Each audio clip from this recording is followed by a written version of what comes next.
We Do Biz. 3 minutes. Un expert. Un conseil. Sur We Do Biz. 3 minutes, un conseil, un expert, c'est tout de suite sur We Do Biz où j'ai le plaisir de retrouver Evelyne Platnik-Cohen. Bonjour. Bonjour. Evelyne Platnik-Cohen, vous êtes fondatrice et dirigeante de Booster Academy. Alors pour les auditeurs qui nous écoutent, ça y est, ils commencent à vendre, leur entreprise tourne plutôt bien, mais ils n'ont pas encore de commercial. Et il est peut-être temps de se poser la question, alors quand est-ce qu'on le recrute finalement, ce premier commercial ? Alors, ce qui est assez amusant, c'est que il y a des femmes rêvent de bijoux, de luxe, n'est-ce pas ?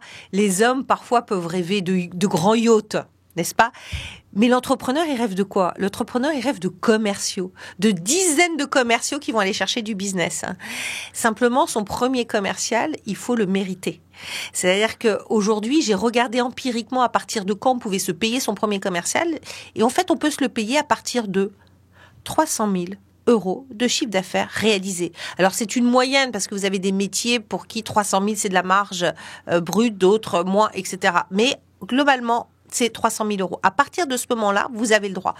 Ce qui fait que je répète quand même qu'entre 0 et 300 000, le seul commercial de l'entreprise, ce sera l'entrepreneur.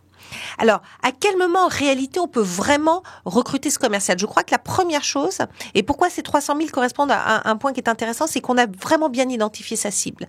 Même nous, chez Booster Academy, on a mis du temps à savoir quelle était notre vraie cible. On a mis 2 ans à le savoir. Aujourd'hui, on le sait.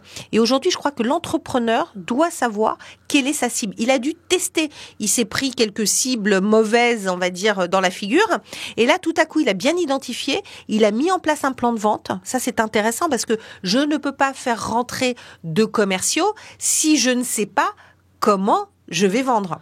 Donc finalement, c'est ça, c'est au-delà des ressources financières, il faut avoir compris ce qu'on va faire finalement passer, transmettre à son commercial. Exactement, parce que il va falloir quand même l'accompagner pendant un certain temps, ce commercial, et puis il va falloir lui donner les outils pour mieux vendre. C'est quoi les outils pour mieux vendre ?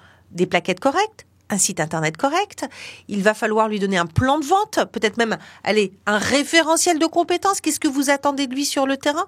Donc un certain nombre d'outils qu'il faut prendre le temps de mettre en place et de consolider. Et alors finalement, comment on le recrute, ce commercial ? Eh bien, je crois que le premier commercial, il faut le recruter c'est quelqu'un que vous devez plus ou moins connaître.